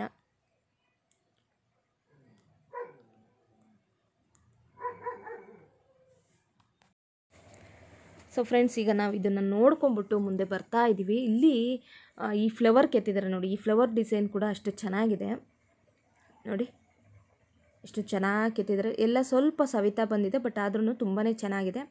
ನಾನು ಮುಂಚೆನೇ ಹೇಳ್ದಂಗೆ ಅಲ್ಲಲ್ಲಿ ಹುಲಿಯ ಮುಖ ಏನಿದೆ ಅದನ್ನೇ ಅವರು ಕೆತ್ತಿದ್ದಾರೆ. ಜಾಸ್ತಿ ಹುಲಿ ಮುಖನ ಬಳಸಿದ್ದಾರೆ ಇದರಲ್ಲಿ, ಹುಲಿ ಮುಖದ ಡಿಸೈನ್ನ. ಹುಲಿ ಮುಖ, ಆನೆ ಯಥೇಚ್ಛವಾಗಿ ವಿಗ್ರಹ ಬಳಸಿದ್ದಾರೆ ಇದರಲ್ಲಿ. ಹಾಗೆ ಸ್ತ್ರೀ ಭಂಗಿ, ಸೊ ಲೇಡಿ ಏನಿರ್ತಾರೆ ಅವರ ಭಂಗಿಗಳನ್ನ ಬಳಸಿದ್ದಾರೆ ಹೆಚ್ಚಾಗಿ. ಹಾಗೆ ಮ್ಯೂಸಿಕಲ್ ಇನ್ಸ್ಟ್ರೂಮೆಂಟ್ಸ್ ಆಗಿರ್ಬೋದು, ಅವ್ರು ಬಳಸಿದಂಥ ಆಭರಣಗಳಾಗಿರ್ಬೋದು, ಇದನ್ನೆಲ್ಲ ಯಥೇಚ್ಛವಾಗಿ ತೋರಿಸಿದ್ದಾರೆ. ಆ ದೇವಸ್ಥಾನ ನೋಡಿದ ತಕ್ಷಣ ಈ ಕಲ್ಲನ್ನು ನೋಡ್ತಾ ಇದ್ದೀವಿ. ಇದು ಗ್ರಾವಿಟಿ ಪಿಲ್ಲರ್ ಅಂತಲೂ ಕೂಡ ಹೇಳ್ತಾರೆ. ಅಂದರೆ ಯಾವುದೇ ಒಂದು ಸೇಫ್ಟಿ ಇಲ್ಲದೇ ನಿಂತಿದೆ, ಏಕಶಿಲೆ. ಇದು ಗ್ರೈನೇಟ್ ಕಲ್ಲು ಅಂತಲೂ ಕೂಡ ಹೇಳ್ತಾರೆ. ಗ್ರೈನೇಟ್ ಕಲ್ಲು ಅಂತ, ಇದು ಬಳಪದ ಕಲ್ಲಲ್ಲ. ಸೊ ಗ್ರೈನೇಟ್ ಕಲ್ಲಾದರೆ ಉದ್ದವಾಗಿ ಎತ್ತರವಾಗಿ ಸಿಗುತ್ತೆ ಅಂತೆ, ಬಳಪದ ಕಲ್ಲು ನಮಗೆ ಸಿಗಲ್ಲ ಅಂತ. ಸೊ ಇದ್ರ ಮೇಲೆ ಹತ್ತೋ ಆಗಿಲ್ಲ. ಇದಕ್ಕೂ ಸಹ ಒಂದು ಫೌಂಡೇಶನ್ ರೀತಿ ಕಟ್ಟಿ ಅದರ ಮೇಲೆ ಈ ಕಲ್ಲನ್ನು ನಿರ್ಮಾಣ ಮಾಡಿದ್ದಾರೆ. ಇದನ್ನು ಗರುಡ ಸ್ತಂಭ ಅಥವಾ ದೀಪಸ್ತಂಭ ಅಂತಲೇ ಹೇಳ್ಬೋದು. ಇಂದಿನ ಕಾಲದಲ್ಲಿ ಇದನ್ನು ದೀಪ ಹಚ್ಚಲಿಕ್ಕೋಸ್ಕರ ಇದು ಮಾಡ್ತಾಯಿದ್ರು ಅಂತ ಹೇಳ್ತಾರೆ. ಅದರ ಫ್ರೆಂಡ್ಸ್, ಇದು ಏನಂತ ಹೇಳಿದ್ರೆ, ಕೆಳಗಡೆ ನಮಗೆ ನೋಡಿದಾಗ ದೇವಸ್ಥಾನ ಕಂಬನ ನೋಡಿದಾಗ ನಿಮಗೆ ಕಾಣಿಸುತ್ತೆ, ಆ ಕಡೆಯಿಂದ ಈ ಕಡೆ ಕಾಣಿಸುತ್ತೆ. ಪೇಪರ್ ತೋರಿಸಿದ್ರು ಕೂಡ ಹೋಗುತ್ತೆ ಅಂತ ಹೇಳ್ತಾರೆ. ಅಲ್ಲಿಂದ ನೋಡಿದ ಮೇಲೆ ಇಲ್ಲಿ ನಾವು ಈ ಸಾಲು ಮಂಟಪ ಏನಿದೆ ನೋಡಿ, ಆ ಕಡೆ ಬಂದಿದ್ದೀವಿ. ಅಂದರೆ ದೇವಸ್ಥಾನದ ಕಾಂಪೌಂಡ್ ರೀತಿ ಸಾಲು ಮಂಟಪ ಕಟ್ಟಿದಾರಲ್ಲ, ಅಲ್ಲಿ ಬಂದಿದ್ದೀವಿ. ಸೊ ಇಲ್ಲಿ ನೋಡ್ಬೋದು. ಮೋಸ್ಟ್ಲಿ ಇದು ಆ ಕಡೆಗೆ ದ್ವಾರ ಅನಿಸುತ್ತೆ. ಇಲ್ಲಿ ಉತ್ಸವ ಮೂರ್ತಿಗಳೇನಿದೆ, ದೇವಸ್ಥಾನದ ಜಾತ್ರಾ ಸಂದರ್ಭಗಳಲ್ಲಿ ಯೂಸ್ ಮಾಡೋವಂಥ ಉತ್ಸವ ಮೂರ್ತಿಗಳಿದೆ. ಸೊ ಸಿಂಹ ಆಗಿರ್ಬೋದು ನೋಡಿ, ಸಣ್ಣ ಸಣ್ಣ ರಥಗಳೇನು ಬರುತ್ತೆ ಆ ಥರ ಇದೆ ನೋಡಿ. ಸ್ವಲ್ಪ ಸ್ಟೋರೇಜ್ ಥರ ಮಾಡಿದ್ದಾರೆ ಇಲ್ಲಿ. ಸ್ಟೋರೇಜ್ ಅಂದರೆ ಸ್ಟೋರ್, ಹಳೆ ವಸ್ತುಗಳನ್ನ ಅದನ್ನೆಲ್ಲ ಇಡೋದು. ಇದು ನೋಡಿ ನವಿಲು. ಸೊ ನವಿಲು ಹಾಗೆ ಆನೆ, ಇವನ್ನೆಲ್ಲ ಜಾತ್ರಾ ಸಂದರ್ಭಗಳಲ್ಲಿ ಉತ್ಸವ ಮೂರ್ತಿಗಳಾಗಿ ಉಪಯೋಗಿಸ್ತಾರೆ. ಸೊ ಅದ್ರ ಹಿಂದೆ ಗರುಡ ಇದೆ ನೋಡಿ ಅಲ್ಲಿ. ಸಾಮಾನ್ಯವಾಗಿ ಇದನ್ನು ನಾವು ನೋಡ್ತೀವಿ, ಅಶ್ವ. ಸೊ ಉತ್ಸವ ಮೂರ್ತಿಗಳಿವೆಲ್ಲ. ಸಾಮಾನ್ಯ ವಿಷ್ಣುವಿನ ದೇವಸ್ಥಾನದಲ್ಲಿ ಗರುಡ ಆಗಿರ್ಬೋದು, ಅಶ್ವ ಆಗಿರ್ಬೋದು, ಆನೆ ಆಗಿರ್ಬೋದು, ಈ ರೀತಿ ಉತ್ಸವ ಮೂರ್ತಿಗಳನ್ನ ನಾವು ನೋಡ್ತೀವಿ. ಹನುಮಂತನ ವಿಗ್ರಹ ಕೂಡ ಹಿಂದೆ ಇದೆ.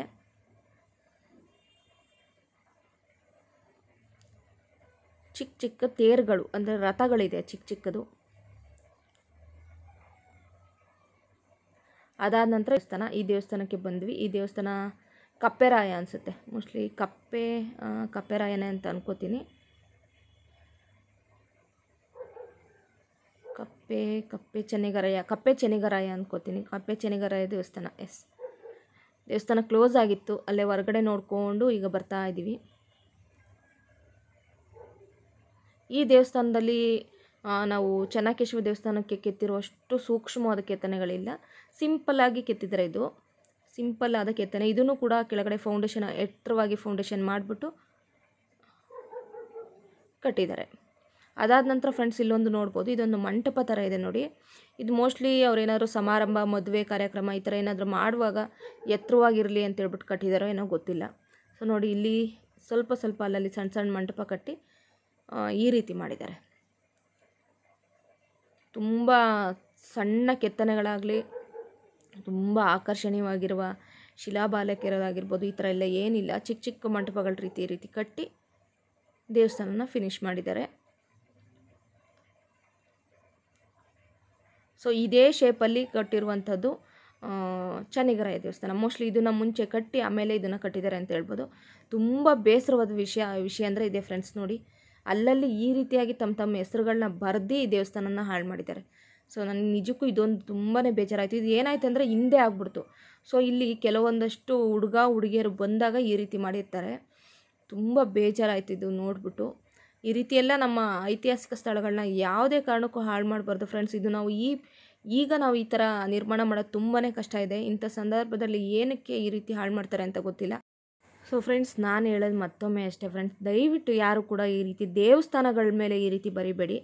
ಸೊ ಅಲ್ಲಲ್ಲಿ ಬಂಡೆಗಳ ಮೇಲೆ ಬರ್ಕೊತಾರೆ, ಇನ್ನೊಂದು ಜಾಗದಲ್ಲಿ ಬರ್ಕೊತಾರೆ, ಅದೆಲ್ಲ ಪರವಾಗಿಲ್ಲ. ಇಷ್ಟೊಂದು ಕಷ್ಟಪಟ್ಟು ಇಷ್ಟು ಸುಂದರವಾಗಿ ನಿರ್ಮಾಣ ಮಾಡಿರುವಂಥ ನಮ್ಮ ದೇಶದ ಹೆಮ್ಮೆ ಅಂತಲೇ ಹೇಳ್ಬೋದು ಇದು.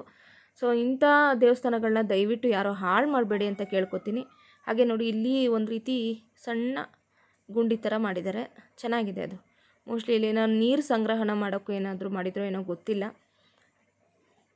ಸೊ ನೋಡಿ, ಸೊ ಇಲ್ಲಿ ಈ ರೀತಿ ಮಂಟಪ ಇದೆ ನೋಡಿ. ಈ ಮಂಟಪ ಏನಿದೆ ನೋಡಿ, ಇದು ಮೋಸ್ಟ್ಲಿ ಉಯ್ಯಾಲೆ ಆಡೋವಂಥ ಮಂಟಪ ಇರಬೇಕು. ಉಯ್ಯಾಲೆ ಆಡಲಿಕ್ಕೆ ಅಂದರೆ ಇದು ಮಂಟಪ ಮಾಡಿದ್ದಾರೆ ಅನಿಸುತ್ತೆ. ಮೋಸ್ಟ್ಲಿ ಹಿಂದಿನ ಕಾಲದಲ್ಲಿ ರಾಜ ರಾಣಿ ಉಯ್ಯಾಲೆ ಆಡ್ತಾಯಿದ್ರು ಅನಿಸುತ್ತೆ. ಇಲ್ಲ ಇದನ್ನು ದೇವ್ರನ್ನ ತೂಗೋದಕ್ಕೋಸ್ಕರ ಈ ರೀತಿ ಮಂಟಪ ಕಟ್ಟಿದ್ರು ಏನೋ. ತುಂಬ ಚೆನ್ನಾಗಿದೆ ಅದು ಕೂಡ. ಅದಾದ ನಂತರ ಅದರ ಪಕ್ಕದಲ್ಲಿರುವಂಥ ಇನ್ನೊಂದು ದೇವಸ್ಥಾನ. ಸೊ ಇನ್ನೊಂದು ದೇವಸ್ಥಾನ, ಈ ದೇವಸ್ಥಾನ ನೋಡ್ಬೋದು. ಈ ಕಲ್ಲುಗಳನ್ನ ಮಾಮೂಲಿಯಾಗಿ ಕಲ್ಲುಗಳನ್ನ ಸ್ತಂಭಗಳ ರೀತಿ ಕಟ್ಟಿದ್ದಾರೆ ಎಂಟ್ರೆನ್ಸಲ್ಲಿ. ಅದಾದಂಥ ಇದ್ರೂ ಕೂಡ ಒಂದು ಎತ್ತರವಾದ ಫೌಂಡೇಶನ್ ಮೇಲೆ ಕಟ್ಟಿದ್ದಾರೆ. ಸೊ ನೀವು ಈ ಕಂಬಗಳನ್ನ ನೋಡ್ಬೋದು, ಎಷ್ಟು ಚೆನ್ನಾಗಿದೆ. ತುಂಬ ಆಕರ್ಷಣೀಯ ಅಂದರೆ ಈ ಕಂಬಗಳೇ. ಈ ದೇವಸ್ಥಾನ ಓಪನ್ ಇತ್ತು. ಈಗ ದೇವಸ್ಥಾನದೊಳಗಡೆ ಫಸ್ಟು ದೇವ್ರ ದರ್ಶನ ಮಾಡೋಣ ಅಂತ ಹೋಗ್ತಾ ಇದ್ದೀವಿ.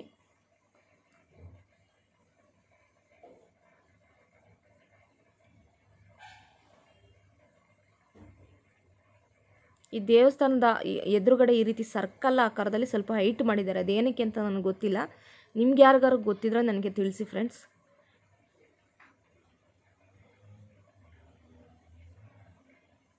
ಈ ದೇವಸ್ಥಾನ ತಾಯಿ ಮಹಾಲಕ್ಷ್ಮಿ ದೇವಸ್ಥಾನ. ವಿಷ್ಣುವಿರ ಕಡೆ ಲಕ್ಷ್ಮಿ ಇರಬೇಕು ಅನ್ನೋ ಹಾಗೆ ಲಕ್ಷ್ಮೀ ದೇವಸ್ಥಾನ ಇದು. ಈ ದೇವಸ್ಥಾನ ಒಳಗೂ ಕೂಡ ಅಷ್ಟೇ ಚೆನ್ನಾಗಿದೆ. ಬಟ್ ನಾನು ವಿಗ್ರಹನ ಹಿಡಿಲಿಕ್ಕೆ ಹೋಗಿಲ್ಲ. ಮೇಲ್ಛಾವಣಿ ಎಲ್ಲ ಇಷ್ಟು ತುಂಬ ಅದ್ಧೂರಿಯಾಗಿ ಆಗಲಿ, ತುಂಬ ಸೂಕ್ಷ್ಮವಾದ ಕೆತ್ತನೆ ಹತ್ರ ಮಾಡಿಲ್ಲ. ಬಟ್ ಕಂಬಗಳೆಲ್ಲ ನಿರ್ಮಾಣ ಮಾಡಿ ತುಂಬ ಚೆನ್ನಾಗಿ ಮಾಡಿದ್ದಾರೆ ದೇವಸ್ಥಾನನ.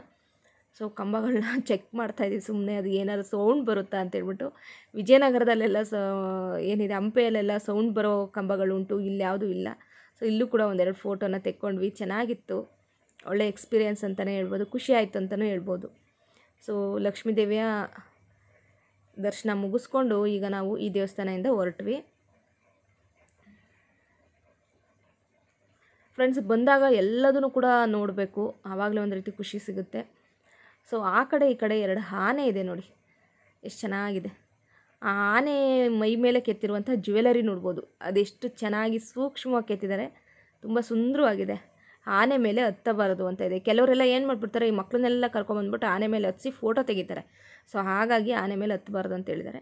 ಹಾಗೆ ಈ ಕಲ್ಲುಗಳು ನೋಡಿ ಫ್ರೆಂಡ್ಸ್, ಎಷ್ಟು ಚೆನ್ನಾಗಿದೆ ಲೈನ್ಸು ನೋಡಿ, ಎಷ್ಟು ಸೂಪರಾಗಿ ಕೆತ್ತಿದ್ದಾರೆ ನೋಡಿ. ಈ ರೀತಿ ಸೂಕ್ಷ್ಮವಾಗಿ ಹೇಗೆ ಕೆತ್ತಾಯಿದ್ರು, ಯಾವ ರೀತಿ ಲೈನ್ ಮಾಡ್ತಾಯಿದ್ರು, ಯಾವ ರೀತಿ ಟೂಲ್ಸ್ನ ಯೂಸ್ ಮಾಡ್ತಾಯಿದ್ರು ಅಂದರೆ ನಿಜವಾಗ್ಲೂ ಆಶ್ಚರ್ಯ ಅನಿಸುತ್ತೆ, ಅಷ್ಟು ಚೆನ್ನಾಗಿ ಮಾಡಿದ್ದಾರೆ. ಇದು ಮಂಟಪ. ಸೊ ಫ್ರೆಂಡ್ಸ್, ಇಲ್ಲಿ ಮೋಸ್ಟ್ಲಿ ಯಾವ್ದಾದ್ರು ಫಂಕ್ಷನ್ನು ಆ ಥರ ಇಲ್ಲಿ ಯಾವುದೇ ದೇವರಿಲ್ಲ. ಫಂಕ್ಷನ್ಗಳನ್ನ ಏನಾದರೂ ಮಾಡುವಾಗ, ಮದುವೆ ಶುಭ ಸಮಾರಂಭ ಏನಾದರೂ ಇದ್ದಾಗ ಹಬ್ಬಗಳಲ್ಲಿ ಮಾಡುವಂಥ ಮಂಟಪ ಇರಬೇಕಿದು. ಹಾಗೆ ಫ್ರೆಂಡ್ಸ್, ಈ ಕೆತ್ತನೆ ತೋರಿಸ್ತಿದ್ದೀನಿ ನೋಡಿ. ಈ ಕಲ್ ಮೇಲೆ ಕೆತ್ತಿರುವಂಥ ಚಿಕ್ಕದಾದ ಕೆತ್ತನೆ, ತೋರಣದ ರೀತಿ ಕೆತ್ತನೆ, ಎಷ್ಟು ಚೆನ್ನಾಗಿದೆ ನೋಡಿ. ತುಂಬ ಬ್ಯೂಟಿಫುಲ್ ಆಗಿದೆ ಫ್ರೆಂಡ್ಸ್. ಈ ಕೆತ್ತನೆ ನಂಗೆ ತುಂಬಾ ಇಷ್ಟ ಆಯಿತು ನೋಡಿ. ಅದ್ರ ಮೇಲೂ ಕೂಡ ಯಾರೋ ಬಂದ್ಬಿಟ್ಟು ಏನೋ ಬರೆದೋಗಿದ್ದಾರೆ. ತುಂಬ ಬೇಜಾರಾಗುತ್ತೆ ಅದನ್ನೆಲ್ಲ ನೋಡಿದ್ರೆ. ಹಾಗೆ ನೋಡಿ, ಇಲ್ಲೂ ಸಹ ಹುಲಿಯ ಮುಖದ ಚಿತ್ರ, ಹಾಗೆ ಅಲ್ಲಲ್ಲಿ ಈ ರೀತಿ ಒಂದು ರೀತಿ ಚಕ್ರದ ರೀತಿ ಮಾಡಿದ್ದಾರೆ. ತುಂಬ ಬ್ಯೂಟಿಫುಲ್ ಆಗಿದೆ. ಹಾಗೆ ನೋಡಿ, ಈ ಸಣ್ಣ ಕೆತ್ತನೆ ಎಷ್ಟು ಸೂಕ್ಷ್ಮವಾಗಿ ಕೆತ್ತಿದ್ದಾರೆ. ಇದು ಸಹ ಸ್ವಲ್ಪ ಅಲ್ಲಲ್ಲಿ ಹಾಳಾಗಿದೆ. ಅದಾದ ನಂತರ ಇಲ್ಲೊಂದು ದೇವಸ್ಥಾನ ಇದೆ, ಆ ದೇವಸ್ಥಾನಕ್ಕೂ ಬರ್ತಾ ಇದ್ದೀವಿ.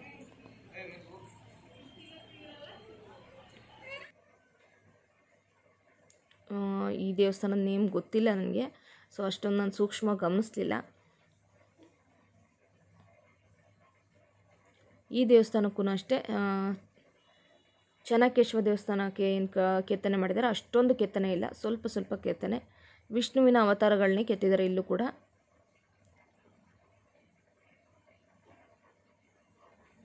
ಒಂದಷ್ಟು ಮ್ಯೂಸಿಕಲ್ ಇನ್ಸ್ಟ್ರೂಮೆಂಟ್ಸ್, ಹಾಗೆಯೇ ಒಂದಷ್ಟು ಶಿಲಾಬಾಲಕಿಯರು. ಇಲ್ಲೂ ಕೂಡ ಕೆಲವೊಂದಷ್ಟು ವಿಗ್ರಹಗಳ ಹಾಳಾಗಿದೆ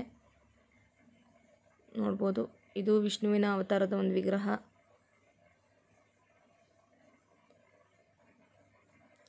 ಚೆನ್ನಾಗಿದೆ, ಇದು ಕೂಡ ಚೆನ್ನಾಗಿದೆ ದೇವಸ್ಥಾನ. ತುಂಬ ಕೆತ್ತನೆ ಇಲ್ಲ, ಸ್ವಲ್ಪ ಕೆತ್ತನೆ ಇದೆ ಇದು ಕೂಡ.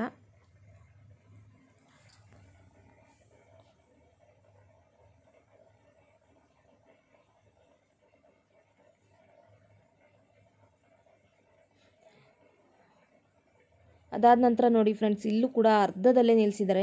ಈ ಕಂಬಗಳನ್ನ ಈ ರೀತಿ ಮಾಡಿಬಿಟ್ಟು ಅರ್ಧದಲ್ಲಿ ನಿಲ್ಲಿಸಿದ್ದಾರೆ. ಅದೇನು ದೇವಸ್ಥಾನ ಮಾಡ್ತಾಯಿದ್ರೋ ಇಲ್ಲ ಕಂಬಗಳು ಮಾಡ್ತಾಯಿದ್ರೋ ಗೊತ್ತಿಲ್ಲ.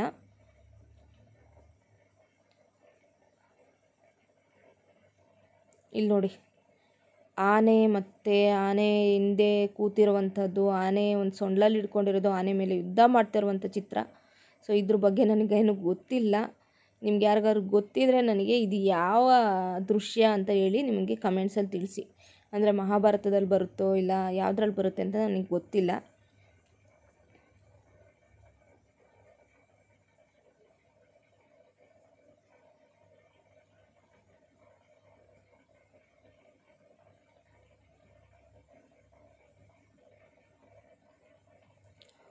ಸೊ ಇದು ಅಷ್ಟೇ ಫ್ರೆಂಡ್ಸ್, ಇದು ಏನು ತುಂಬ ಜಾಸ್ತಿ ಏನು ಕೆತ್ತನೆ ಮಾಡಿಲ್ಲ. ವಿಷ್ಣುವಿಂದು, ಕೃಷ್ಣಂದು ಅವತಾರದ ಒಂದೊಂದಷ್ಟು ವಿಗ್ರಹಗಳನ್ನ ಕೆತ್ತಿದ್ದಾರೆ. ಚೆನ್ನಾಗಿದೆ. ಇದನ್ನು ಕೂಡ ನಕ್ಷತ್ರಾಕಾರದಲ್ಲೇ ಕೆಳಗಡೆ ಫೌಂಡೇಶನ್ ಮಾಡಿ ಅದಾದ ನಂತರ ಕೆತ್ತಿರುವಂಥದ್ದು.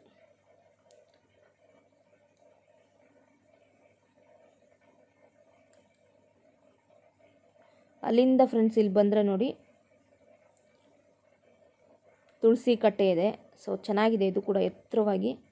ಅಲ್ಲೂ ಕೂಡ ಈಗ ನಮಸ್ಕಾರ ಮಾಡಿಕೊಂಡು ಮುಂದೆ ಬರ್ತಾಯಿದ್ವಿ. ಹಾಗೆ ದೇವಸ್ಥಾನಕ್ಕೆ ಎತ್ತರವಾದ ಫೌಂಡೇಶನ್ ಇಲ್ಲ. ಸೊ ಈ ರೀತಿಯಾಗಿದೆ. ಅಲ್ಲಿ ಮೇಲೊಂದು ಕಳಸ ಇದೆ, ಅದನ್ನು ಕೂಡ ತೋರಿಸ್ತಾ ಇದ್ದೀನಿ.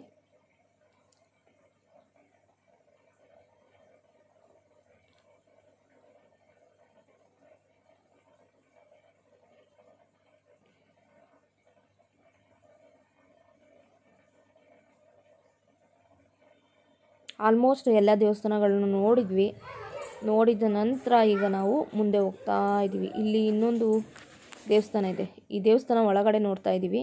ಇದು ಭೂದೇವಿ ದೇವಸ್ಥಾನ. ಇದು ಭೂದೇವಿ ದೇವಸ್ಥಾನ. ಸೊ ಮೇಲೆಲ್ಲ ಈ ರೀತಿ ಕೆತ್ತನೆ ಇದೆ ನೋಡಿ, ಗೋಪುರದ ರೀತಿ ಕೆತ್ತನೆ. ಇಲ್ಲೂ ಕೂಡ ಕಂಬಗಳೆಲ್ಲ ಇದೆ. ಆದರೆ ಈ ದೇವಸ್ಥಾನ ಒಂದು ರೀತಿ ಸಿಮೆಂಟ್ ಗೋಡೆಗಳನ್ನ ನಿರ್ಮಾಣ ಮಾಡಿದ್ದಾರೆ. ಮೋಸ್ಟ್ಲಿ ಮುಂಚೆ ಇದೆಲ್ಲ ಖಾಲಿಯಾಗಿದ್ದಂಥ ಮಂಟಪ ಇತ್ತು ಅನಿಸುತ್ತೆ. ಅನಂತರ ಇದನ್ನು ಸಿಮೆಂಟ್ ಗೋಡೆಗಳಿಂದ ಈ ರೀತಿ ಕಟ್ಟಿದ್ದಾರೆ. ಭೂದೇವಿ ದೇವಸ್ಥಾನ ಇದು, ಅಂದರೆ ಭೂಮಿ ತಾಯಿ ಅಂತ.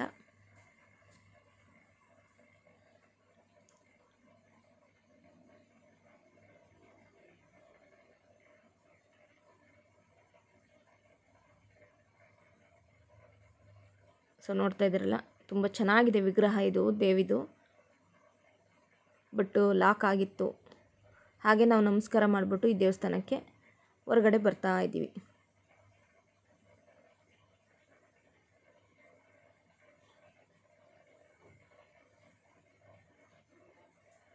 ಪಾರಿವಾಳಗಳಂತೂ ತುಂಬ ಚೆನ್ನಾಗಿದೆ ಫ್ರೆಂಡ್ಸ್, ಎಲ್ಲ ಹಾರಾಡ್ಕೊಂಡು ಬರ್ತಾ ಇದೆ ನೋಡಿ.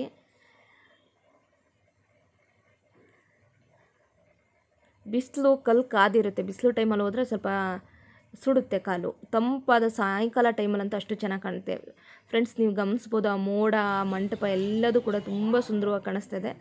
ನನಗಂತೂ ತುಂಬಾ ಇಷ್ಟ ಆಯಿತು. ಅದಾದ ನಂತರ ಫ್ರೆಂಡ್ಸ್ ಇಲ್ಲೊಂದು ಕೊಳ ಇದೆ. ಸೊ ಈ ಕೊಳದಲ್ಲಿ ಸಾಕಷ್ಟು ಮೀನುಗಳಿದೆ, ನೋಡ್ತಾ ಇದ್ದೀರಲ್ಲ, ಕಲ್ಯಾಣಿ. ಸೊ ಕೊಳ ಅಥವಾ ಕಲ್ಯಾಣಿ ಫ್ರೆಂಡ್ಸ್. ನೋಡಿ ಇಲ್ಲಿ ಮೀನುಗಳಿದೆ. ಮುಂಚೆ ಇಲ್ಲಿ ಒಂದು ಮೂಗುತಿ ಇದ್ದಂಥ ಮೀನಿತ್ತಂತೆ, ನನಗೆ ಗೊತ್ತಿಲ್ಲ, ಇದು ನನ್ನ ಹಸ್ಬೆಂಡ್ ಹೇಳಿದ್ದು. ಇಲ್ಲೊಂದು ಮೂಗುತಿ ಇದ್ದಂಥ ಮೀನಿತ್ತಂತೆ, ಆವಾಗವಾಗ ಮೇಲೆ ಬರ್ತಾ ಇತ್ತಂತೆ. ಸೊ ನಿಮ್ಗೆ ಯಾರಿಗಾದ್ರೂ ಗೊತ್ತಿದ್ದರೆ ಈ ವಿಷಯದ ಬಗ್ಗೆ ನನಗೆ ಕಮೆಂಟ್ಸಲ್ಲಿ ತಿಳಿಸಿ. ಸುಮಾರು ಮೀನುಗಳುಂಟು ಫ್ರೆಂಡ್ಸ್, ತುಂಬಾ ಚೆನ್ನಾಗಿದೆ ಮೀನುಗಳಂತೂ. ಆಮೆಗಳಂತೂ ತುಂಬಾ ಇದೆ, ದೊಡ್ಡ ದೊಡ್ಡ ಮೀನುಗಳುಂಟು. ಅಲ್ಲಿಂದ ಹೊರಗಡೆ ಬಂದರೆ ಸೊ ಎಂಟ್ರೆನ್ಸು ನೋಡ್ತಾ ಇದ್ದೀರಲ್ಲ, ಇದು ಫ್ರೆಂಡ್ಸ್. ಅಲ್ಲಿ ಎಲ್ಲ ನೋಡಿದ್ರೆ ನೋಡಿ ಎಷ್ಟು ಚೆನ್ನಾಗಿದೆ. ಸ್ವಲ್ಪ ಬಿಸಿಲಿದ್ದರಿಂದ ಈ ರೀತಿ ಕಾಣಿಸ್ತಿದೆ, ತಂಪು ಟೈಮಲ್ಲಾಗಿದ್ದರೆ ತುಂಬ ಚೆನ್ನಾಗಿ ಕಾಣಿಸೋದು ಫ್ರೆಂಡ್ಸ್ ಇದು ಹೊರಗಡೆ ಆವರಣ. ಅದಾದ ನಂತರ ಇಲ್ಲೊಂದು ಬಾವಿ ಇದೆ, ಬಾವಿಯಲ್ಲಿ ನೀರು ಕೂಡ ಇದೆ. ಇದರಲ್ಲಿ ದುಡ್ಡು ಹಾಕ್ತಾರೆ, ಏನಾದರೂ ಹರಕೆ ಹೊತ್ಕೊಂಡ್ಬಿಟ್ಟು ದುಡ್ಡು ಹಾಕ್ತಾರೆ. ನಾನು ಕೂಡ ಹರಕೆ ಹೊತ್ಕೊಂಡು ದುಡ್ಡು ಹಾಕ್ತಾಯಿದ್ದೀನಿ ದೇವ್ರಿಗೆ. ಸೊ ಬೇರೆ ಏನಿಲ್ಲ, ನನ್ನ ಚಾನಲ್ ಬಗ್ಗೆನೇ ನಾನು ಹರಕೆ ಹೊತ್ಕೊಂಡಿದ್ದು. ಸೊ ನಾನು ಹೇಳ್ತಾ ಬಂದಿದ್ದೀನಿ ನನ್ನ ಚಾನಲ್ ಏನು ಆಗಬಾರ್ದು ಅಂತ. ನನ್ನ ಹಸ್ಬೆಂಡ್ ಏನಕ್ಕೆ ಅಂತ ಹೇಳ್ತಾಯಿದ್ರು, ಅದಕ್ಕೆ ನಾನು ಅವ್ರಿಗೆ ಎಕ್ಸ್ಪ್ಲೇನ್ ಮಾಡ್ತಾಯಿದ್ದೆ ಅಷ್ಟೇ.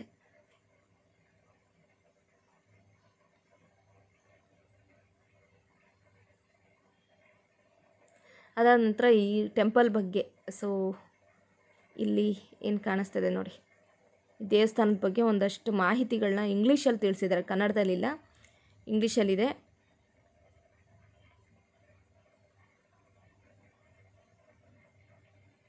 ಮಾದನಾಯಕ. ಹಾಗೆ ಫ್ರೆಂಡ್ಸ್ ಇದು ದ್ರಾವಿಡರ ಶೈಲಿಯ ದೇವಸ್ಥಾನ ಅಂತ ಹೇಳ್ತಾರೆ. ಹಾಗೆ ಇಲ್ಲಿ ಯಾವ್ಯಾವ ದೇವಸ್ಥಾನಗಳು ಉಂಟು ಅನ್ನೋದನ್ನು ಕೂಡ ಬೋರ್ಡ್ ಹಾಕಿದ್ದಾರೆ ನೋಡಿ. ಶ್ರೀ ರಾಮಾನುಜಾಚಾರ್ಯರು, ಯೋಗ ನರಸಿಂಹಸ್ವಾಮಿ, ದಾಶರಥಿ ಮೊದಲಿಯಾಂಡನ್, ವೇದಾಂತ ದೇಶಿಕರು, ಬೆಣ್ಣೆ ಕೃಷ್ಣ, ತಿರುಕುಚ್ಚಿ ನಂಜಿ, ತಿರುಪ್ಪಾಣೆ ಆಳ್ವಾರ್, ಪರವಾಸುದೇವರ್, ಪೇ ಆಳ್ವಾರ್, GR ಕಾಳಿಂಗಮರ್ದನ, ಲಕ್ಷ್ಮೀ ನರಸಿಂಹ ದೇವಾಲಯಗಳ ಸಮೂಹ ಅಂತ ಹಾಕಿ ಈ ರೀತಿ ಹಾಕಿದರೆ. ಪ್ರಾಚೀನ ಸ್ಮಾರಕಗಳನ್ನು ತೋರಿಸಲು ಆರ್ಕಿಯಾಲಜಿಸ್ಟ್ ಸರ್ವೆ ಆಫ್ ಇಂಡಿಯಾ ಅಥವಾ ಡಿಪಾರ್ಟ್ಮೆಂಟ್ ಅಂತ ಇದೆ. ಸೊ ಅದಾದ ನಂತರ ಫ್ರೆಂಡ್ಸ್ ಈಗ ನಾವು ಹೊರಗಡೆ ಹೊರಟ್ವಿ. ಸೊ ದೇವಸ್ಥಾನದ ಬಗ್ಗೆ ಸಾಧ್ಯವಾದಷ್ಟು ತಿಳಿಸ್ಕೊಟ್ಟಿದ್ದೀನಿ ಅಂತ ಅಂದ್ಕೊಳ್ತೀನಿ ಫ್ರೆಂಡ್ಸ್. ನಿಮಗೇನಾದರೂ ಗೊತ್ತಿದ್ದ ವಿಷಯಗಳನ್ನ ನನಗೆ ತಿಳಿಸ್ಬೋದು. ಏನಾದರೂ ತಪ್ಪಾಗಿದ್ದರೆ ದಯವಿಟ್ಟು ಕ್ಷಮಿಸಬೇಕು. ನನಗೆ ಎಷ್ಟು ಗೊತ್ತಷ್ಟನ್ನು ನಾನು ತಿಳಿಸಿದ್ದೀನಿ. ಅದಾದ ನಂತರ ದೇವಸ್ಥಾನದ ಆವರಣದಲ್ಲಿ ಅದೇ ಬಳಪದ ಕಲ್ಲಲ್ಲಿ ಮಾಡಿದಂಥ ಬುದ್ಧನ ವಿಗ್ರಹ, ಈ ಕುಟ್ಟಾಣಿ ಅಂತೀವಲ್ಲ, ಅದೆಲ್ಲದನ್ನು ಕೂಡ ಅಲ್ಲಿ ಮಾರಾಟ ಮಾಡ್ತಾ ಇರ್ತಾರೆ. ತುಂಬ ಚೆನ್ನಾಗಿದೆ. ಸೊ ಮಧ್ಯಾಹ್ನ ಆಗಿ ಲೇಟ್ ಆಗಿಬಿಟ್ಟಿತ್ತು, 3:30-4 ಗಂಟೆ ಹತ್ತಿರ ಆಗಿಬಿಟ್ಟಿತ್ತು. ಈಗ ಊಟಕ್ಕೆ ಬಂದಿದ್ದೀವಿ. ಸೊ ಬಂದ ತಕ್ಷಣ ದೇವಸ್ಥಾನ ನೋಡೋಕೆ ಹೋದ್ವಿ, ಊಟ ಮಾಡಲಿಲ್ಲ ನಾವು. ಹಾಗಾಗಿ ಇಲ್ಲೊಂದು ಚಿಕ್ಕದಾದ ಹೋಟೆಲ್ ಇದೆ, ಸ್ವಲ್ಪ ರೇಟ್ ಮಾತ್ರ ಜಾಸ್ತಿ ಅನ್ನಿಸ್ತು. ನಾನು ಊಟ ತೊಗೊಂಡೆ, ನನ್ನ ಹಸ್ಬೆಂಡ್ ಜಸ್ಟ್ ರೈಸ್ ಸಾಂಬಾರು ಸಾಕು ಅಂತ ತೊಗೊಂಡ್ರು. ತನುಗೆ ಪಲಾವ್ ಕೊಡಿಸಿದ್ವಿ. ಮಾಮೂಲಿ ಚಪಾತಿ ಊಟ ಇದು. ನನಗೆ ಪೂರಿ ಊಟ ತುಂಬಾ ಇಷ್ಟ ಆಗುತ್ತೆ, ಪರವಾಗಿರಲಿಲ್ಲ, ತುಂಬ ಟೇಸ್ಟಿ ಅಂತೇನು ಹೇಳೋ ಆಗಿಲ್ಲ. ಹತ್ರದಲ್ಲಿ ದೇವಸ್ಥಾನ ಇರೋದ್ರಿಂದ, ಒಂದು ಜಾಸ್ತಿ ಜನ ಇಲ್ಲಿ ಪ್ರವಾಸಿಗರು ಬರೋದ್ರಿಂದ ಇಲ್ಲಿ ಸ್ವಲ್ಪ ರೇಟ್ ದುಬಾರಿ ಅಂತಲೇ ಅನ್ನಿಸ್ತು ನನಗೆ. ಅದಾದ ನಂತರ ದೇವಸ್ಥಾನದ ಹೊರಾಂಗಣದಲ್ಲಿ ಇದೊಂದು ರಥ ಇದೆ, ತೇರಿದೆ, ಅದು ಸಪ್ರೇಟಾಗಿ ಒಂದು ರೂಮ್ ಮಾಡಿಬಿಟ್ಟು ಇಲ್ಲೊಂದು ತೇರನ್ನು ನಿಲ್ಲಿಸಿದ್ದಾರೆ. ಜಾತ್ರೆ ಸಂದರ್ಭದಲ್ಲಿ ಇದನ್ನು ಉಪಯೋಗಿಸ್ತಾರೆ ಅನಿಸುತ್ತೆ. ಸೊ ದೇವಸ್ಥಾನದ ಹೊರಗಿನ ಕಾಂಪೌಂಡ್ ಈ ರೀತಿ ಇದೆ ನೋಡಿ. ಅಲ್ಲಿ ನನ್ನ ಹಸ್ಬೆಂಡ್ ಕೂಡ ಕಾರ್ನ ಪಾರ್ಕಿಂಗ್ ಮಾಡಿದರು. ಈಗ ನಾವು ಹಳೇಬೀಡು ಕಡೆ ಹೋಗೋಣ ಅಂತ ರೆಡಿ ಆಗ್ತಾ ಇದ್ದೀವಿ. ಸೊ ಫ್ರೆಂಡ್ಸ್, ಬೇಲೂರಿಗೆ ಬಾಯ್ ಬಾಯ್ ಹೇಳಿ ಈಗ ಹೊರಡ್ತಾ ಇದ್ದೀವಿ ಹಳೇಬೀಡಿಗೆ. ಹಳೇಬೀಡು ವಿಡಿಯೋ ನಿಮಗೆ ನೆಕ್ಸ್ಟ್ ವ್ಲಾಗಲ್ಲಿ ಬರುತ್ತೆ. ಓಕೆ ಫ್ರೆಂಡ್ಸ್, ನೆಕ್ಸ್ಟ್ ವ್ಲಾಗಲ್ಲಿ ಸಿಗೋಣ. ಬಾಯ್.